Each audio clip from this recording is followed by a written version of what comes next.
नमस्ते, मैं गायत्री तवा GT astrology पे आप सबका स्वागत करती हूँ। देखिए, अशुभ है ना ग्रहों के फल, अशुभ फल ग्रहों के, ठीक है?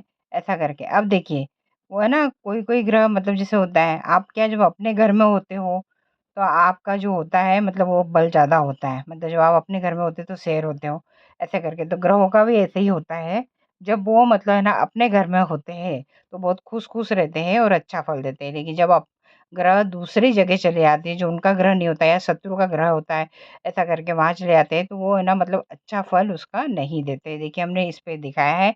इसको दिखाने के लिए यहाँ पर हमने एक और चीज़ लिखी है, देखिए।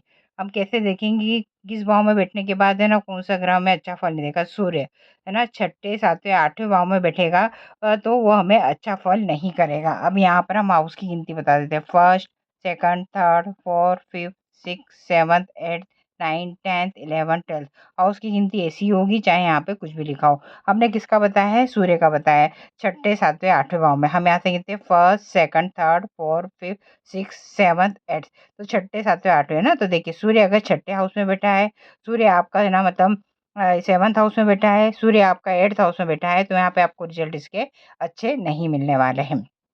अगर जबकि सूर्य को ना छठे हाउस में बैठने के बाद भी शत्रुहंता योग होता है, लेकिन उसके बावजूद भी सूर्य के फल थोड़े से यहाँ पे डाउन हो जाते हैं।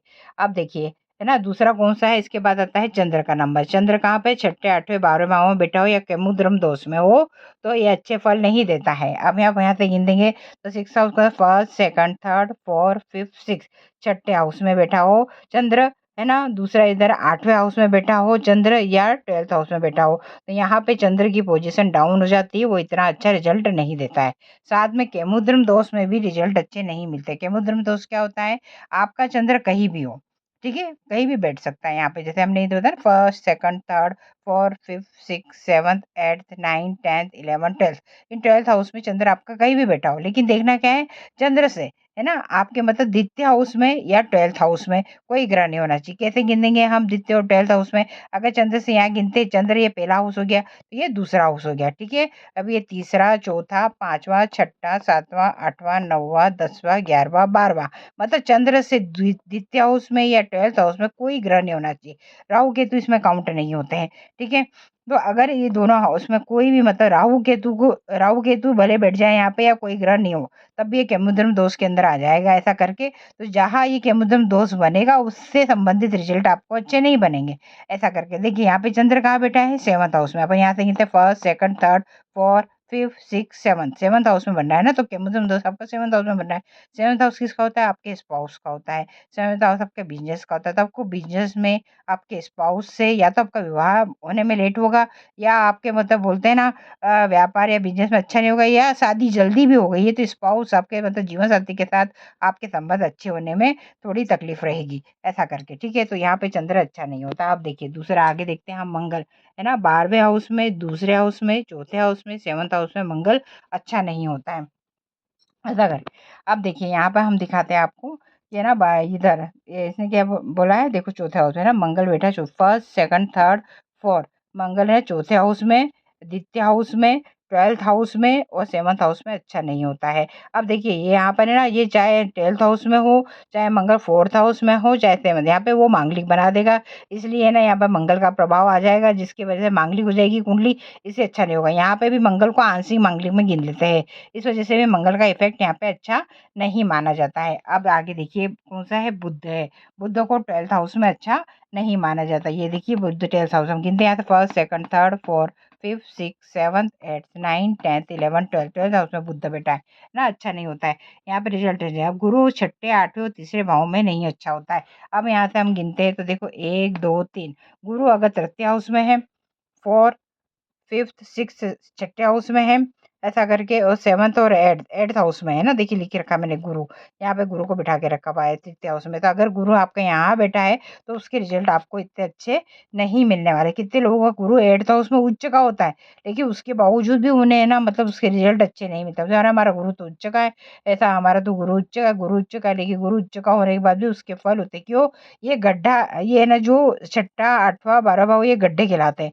जब कोई ग्रह यहाँ पे शुभ ग्रह आके बैठ जाते हैं ना, तो वो देखो आपको कोशिश तो पूरी करेंगे 100% देने की, लेकिन रिजल्ट आपको 50% ही मिलेगा उसका, ठीक है। तो ऐसे काउंट करना है। अब देखिए शुक्र छठे, 8वें, 12वें और तीसरे हाउस में अच्छा नहीं होता। अब देखिए यहाँ पे first, second, third, third house में शुक्र अच्छा नहीं होता। छठे हाउस में शुक्र अच्छा नहीं होता है। 4, 5, 6 छठे हाउस में अच्छा नहीं होता है। फिर 8th हाउस में अच्छा नहीं है, 7th, 8th हाउस में नहीं होता है और 12th हाउस में, जबकि 12th हाउस में भी शुक्र को अच्छा माना जाता है। लेकिन बोलते हैं ना, यहाँ बैठ के ये दिवा करवा देता है, ऐसा करके। तो इस वज़ह से भी क्या होता है, शुक्र की जो पोज़ीशन होती है वो मतलब है ना, मतलब 12th हाउस में अच्छी होने के बावजूद भी ना वैवाहिक जीवन के लिए गड़बड़ कर देती है। आप धर्मेंद्र की कुंडली देखेंगे या किसी की भी कुंडली ऐसी देखें जिसमें 12th हाउस में शुक्र बैठा हुआ है और उच्च का होगा, तो जो है ना अधिकतर उनके दिवा होने की संभावना बहुत रही है और वैवाहिक जीवन में उनका डिस्टर्बेंस तो रहा ही है थोड़ा बहुत, ऐसा करके, ठीक है। अब ये देखिए राहु, है ना? पहले, चौथे, 7वें और 5वें भाव में बैठता है तो ये अच्छा नहीं होता है। अब देखो राहु यहाँ पे, ये पहला हाउस में हमने दिखाया है, राहु अच्छा नहीं होता है। ऐसा करके 7वें हाउस में राहु दिखाया है, इसके जस्ट सामने 7th हाउस, ये राहु अच्छा नहीं होता है। 4th हाउस में राहु अच्छा नहीं होता है, 5th हाउस में राहु अच्छा नहीं होता है। तो ये यहाँ पर बैठ के जो है ना, राहु के जितनी पोजीशन वो आपको अच्छा नहीं देती है, तो ये आपको ध्यान रखना चाहिए। ऐसा करके राहु 4th हाउस में इसलिए नहीं देता है, ये तो लग्न में आ गया तो आपका शरीर है, 4th हाउस में आ गया तो ये मतलब है ना आपके मतलब माता का घर है, क्रूर ग्रह का यहाँ पे आना अच्छा नहीं होता। स्पाउस के घर में भी राहु का आना अच्छा नहीं होता है और 5th हाउस में इसीलिए संतान और शिक्षा को होता है तो विघ्न बाधा आती है। चाहे संतान में आए, चाहे आपके ना शिक्षा में विघ्न बाधा है, ये आती है यहाँ पर। अब देखिए केतु, है ना? पहले 5वें और 7वें भाव में केतु अच्छा नहीं होता है। देखिए यहाँ पर पहले भाव में केतु बैठा है, 7वें भाव में केतु बैठा है और है ना यहाँ पर 5वें भाव में भी केतु को बिठा के रखा हुआ है। तो इन तीनों ही जगह पे केतु अच्छा नहीं होता है। केतु के बारे में क्या कहा जाता है, खेत छुड़ाए खेत, ऐसा करके, ठीक है। तो इसकी वजह से भी क्या होता है कि मतलब केतु की वजह से हमको पता है, पहले लग्न में बैठेगा तो आपके शरीर के ऊपर बैठ गया तो अच्छा नहीं है। 7th हाउस में आपके स्पाउस के घर में है तो अच्छा नहीं है, बिजनेस के लिए अच्छा नहीं है। खेत छुड़ाए खेत, ऐसा करके हो जाता है। 5वें हाउस में भी यह बैठ के आपको पेट संबंधी प्रॉब्लम देता है, ऑपरेशन करवा देता है और बच्चों के लिए अच्छा नहीं होता है। या तो स्त्री है तो स्त्री के इसमें ना एबॉर्शन होने की संभावना बहुत ज्यादा होती है। तो ये चीज हो गई। अब देखिए कुछ कुछ ऐसे योग होते हैं जो अच्छे नहीं होते हैं, जिसके साथ की वजह, जैसे मंगल केतु की युक्ति अगर हो गई तो अंगारक दोष बनाती है, तो ये अच्छी नहीं होती है। राहु और शुक्र की युक्ति लंपट योग बनाती है, तो ये अच्छी नहीं होती है। सूर्य राहु की युक्ति चंद्र ग्रहण मतलब वो ग्रहण योग बनाती है, तो अच्छी नहीं होती है। चंद्र राहु की जो युक्ति थी वो भी है ना ग्रहण योग बनाती है। यहाँ पे सूर्य ग्रहण हो गया, यहाँ पे चंद्र ग्रहण हो गया, तो ये अच्छे नहीं होती है। गुरु और राहु की युक्ति चांडाल दोष बनाती है, तो ये अच्छा नहीं होता है। बस है ना, और शनि और राहु की युक्ति जो होती है वो है ना 50 योग बनाती है, जिसके शापित दोष बनाती है, जिसकी वजह से वो अच्छा नहीं होता है। तो ऐसे ग्रहों की जो युक्ति बन के आपके इसमें आएगी तो वो आपको अच्छा फल नहीं देगी। धन्यवाद।